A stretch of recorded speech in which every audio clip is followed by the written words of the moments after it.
So Doc, I know that you kind of touched on this, but if you could expand on it a bit, what is exactly flu A? So flu A is terminology specifically to the more common circulating variation of influenza. The reason why flu A has that distinction is because you may have heard of H1N1, H3N5, different types of variations of surface proteins that mix and match on the surface of the influenza virus.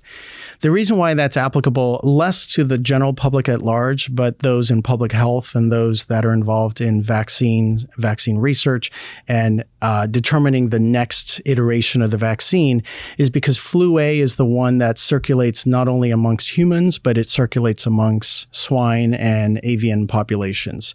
So in general, flu A is what it originally arrives as a zoonosis, meaning a virus or an infection that was in the animal kingdom that has now crossed species into humans.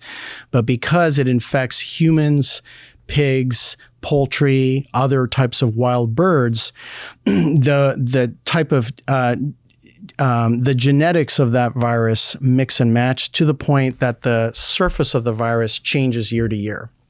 And so when people talk about flu A, that's the one where each vaccine is intended to target the changes that have occurred within that particular virus year to year, simply because of the way that virus interacts with other species.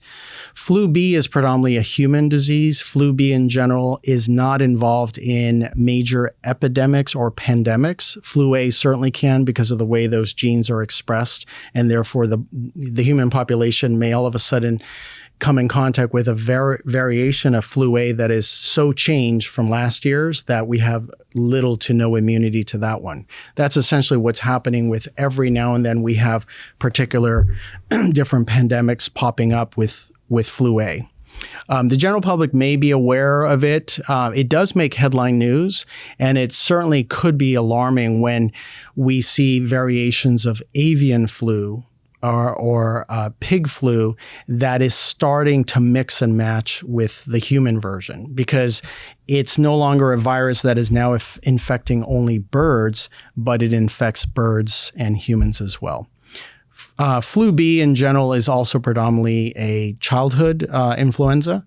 And because it's transmissible human to human, it doesn't create as significant outbreaks as you can see with influenza A, which can occur with populations of individuals living in close proximity to wildlife. Hey folks, connecting with your benefits is our primary mission, and the SITREP is providing more options than ever. Subscribe to our free email newsletter, subscribe to our audio podcast channel, or subscribe to our content on YouTube. For details and links, check out the description below.